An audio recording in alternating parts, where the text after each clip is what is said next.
Yeah, how's it going, guys? It's Richard Crashout Caller here, and I hope you guys are having a wonderful day. I crashed out so hard yesterday, and I practically wiped my whole friends list. So if you want to re-add me, just drop a friend code, and I'll get you added right away. So you guys know we've been raiding it lately, and this is the new 8-player raid. I absolutely love it. It is absolutely fantastic. I think this is the best raid we've had since literally Dragonspire. That's how good it is. It's great. I'm having fun. Not anyway. This happens a lot in the guild. I think it happens in every single guild where you usually ping the server or you ping the role, and typically it fills up a lot. Particularly this new 8-player thing. These rosters fill up quick because 8 players is really not that much players, but it keeps the flow of the raid going because you can kind of consistently raid a little bit more rather than the 12-player raids, which usually take a little bit longer to fill up and there's not really much interest in it. We ping the servers, we make these rosters, and they typically fill up fast. I'm literally showing you what's in the Discord server. You'll usually see the same people in here because they are usually the first ones to respond. So what happens when someone that doesn't see a notification or they don't respond? Technically, I would blame Discord, but also just overall the experience becomes a really obnoxious type of environment. It comes to the point where you have to be the one to willing to kind of reach out and be like, hey, put me on this roster. And it doesn't matter what guild you join. You can join any guild you want. It's going to be the same thing because people need to know if you're going to be available for a raid or not. And that's usually why I ask people, and that's why we usually get these rosters filled. They say that they're interested, and then I put them on the roster. Because I'm not the type of person to usually just put a name down and just assume that they're going to be available. This isn't the military where we just automatically put you in war. We ask in this guild. We have decorum, right? Anyway, this happens a lot. Again, people don't see the notification. They start crashing out because the roster's already full, and they start spazzing out. So then in return, I also throw a temper tantrum, and I also spaz out to the point where now going forward, if I were to do even more 8-player raids, the only way to do that is if I automatically manually pick and place the people on the rosters, just because of the fact how newer people aren't going to be able to react in time for that. So going forward, I'm just going to make the rosters myself. I don't even have to ask anybody. I'm just going to automatically assume that they're available, and if they don't show up, it just means we don't raid, right? And if we have an extra player, they can go in the raid itself. It's very frustrating being a guild leader. It's a lot of micromanaging and stuff. I really don't know how the other guilds do it. I mean, they probably don't care, honestly. But yeah, it gets to the point where it is very, very obnoxious. I'm trying my best, and sometimes your best is not the best. So if anyone else does want to raid, you don't even have to tell me anymore. I'm just going to assume that you want to raid, and I'm just going to put you on a slot. I'm just going to be like, boom, show up or don't. I don't care. Because every time I do ask the server, again, like I said, the roster fills up. It's only 8 players. I think a lot of people are failing to realize that this is only an 8-player raid. I'm trying to accommodate a lot of people. We could have done a Sunday raid yesterday. However, our Storm Wizard did not have Energy Blade, and our Fire Wizard wasn't capable of running a type of dual schooling myth setup.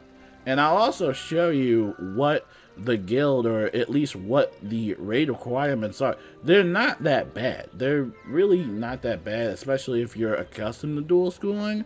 But if you were to go on that right side is when it usually becomes a little bit almost impossible to do unless you don't dual school. So this is what we use. We use Ghastly Combat 6 deck, right? I'm the life support master. You have Dark Wind. I have those spells. I even put in more spells like a Sun Shield or whatever it is, just to have a lower pick rate of the treasure cards, right? Storm 1 should have Flood Blade, which is rank 4 in the Magic Reaving.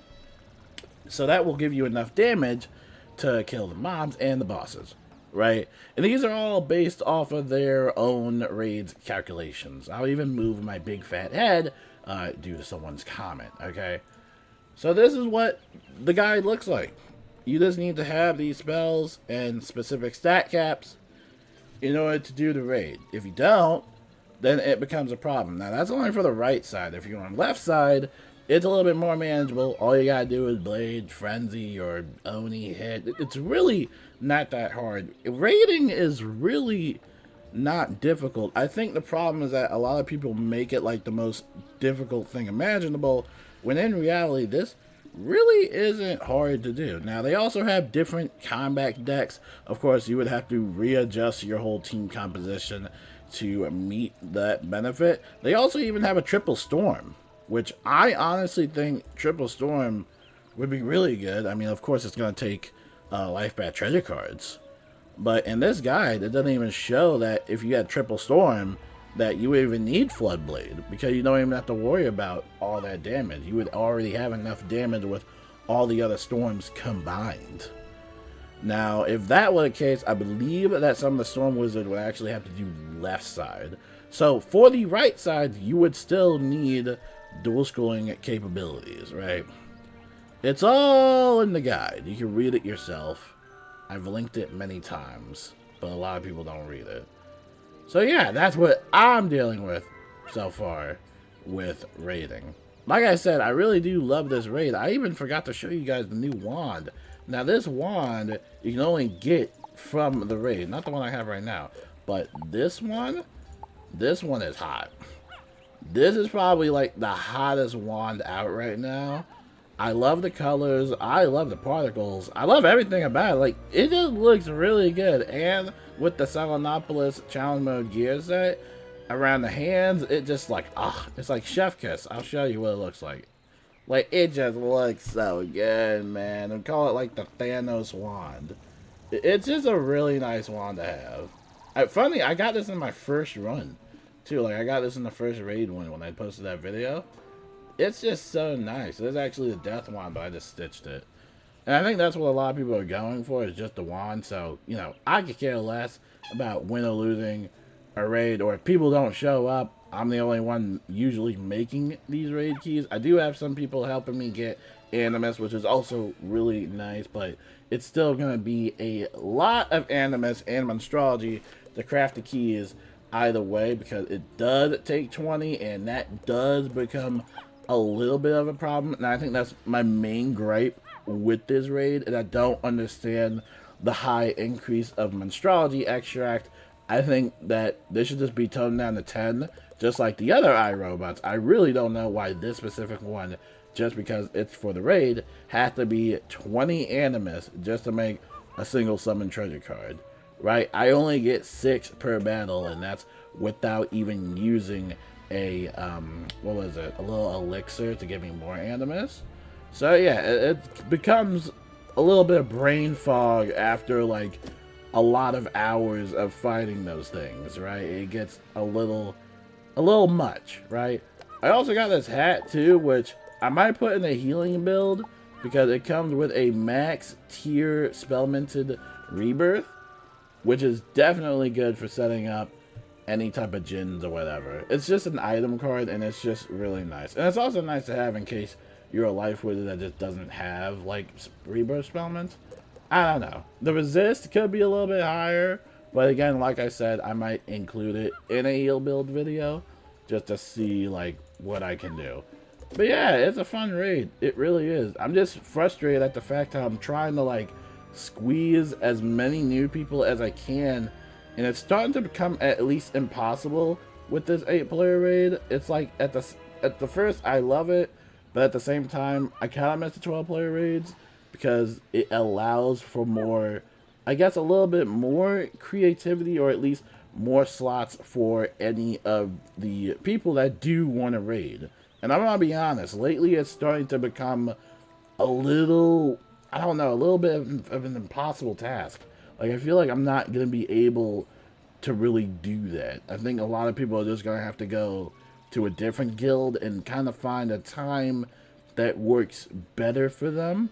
Because at this point, it's just going to be the same people over and over again. I would love to have more people try out the right side, but a lot of people aren't capable of doing the right side. Like, they don't have either the gear, the pins, the jewels, the cards, the stats. So it becomes a little bit of a process. So we'll see what happens with the rest of these raid rosters going forward. I just wanted to make event posts because there really is no Wiz news right now. Just a bunch of reskin packs and whatever. But yeah, that really got me heated like yesterday. If you don't see me on your friends list, like I literally wiped out my whole friends list. Like my friends list is like completely gone. Like literally these are the only people I have added so far. So again, just drop a friend code in the comments below and I'll get you added back because dude, I was really heated, dude. I was just really heated. And going forward, I'm not going to throw any more tantrums over anybody else. If you don't make the roster, I'm sorry, but just remember it's 8 players. I literally can't do anything. Send that energy to King's Isle Entertainment, please, because I am not the one that made a 8-player raid. I actually missed the 12-player raids, even though the 12-player raids did require more people. I am not the one that made this raid, so generate that energy to them, please. Thank you. And yeah, you can also join other guilds out there that accommodate your specific time, but just remember, you also have to reach out too, so those guild members know that you're free to raid. Okay, make sure you have your notifications on, especially that, because you can miss out on a lot of rosters or a lot of guild and raid announcements, okay? I shouldn't have to just direct message every single person, be like, hey, oh, you want to raid? Like, no, I'm not doing that. You either want to make that energy, that commitment to raid, you want to show that, so you let the guild people know, okay? The second time this happened to me, I'm just so frustrated. They get like, yeah, you know? Try my hardest not to spaz out. I honestly need to put my character, like this character, in another guild, because remember, I have my level 100 as the guild leader, my level 100 Storm, right? So I honestly need to start jumping from other guilds and getting some more raid loot. That's what I need to start doing. But anyway, that wraps it up. Before that, if you have any questions, let me know in the comments below. I'm right here, man. I read all your comments. Let me know what you guys think. And until then, peace out and have a wonderful, and I mean a wonderful, stress-free day.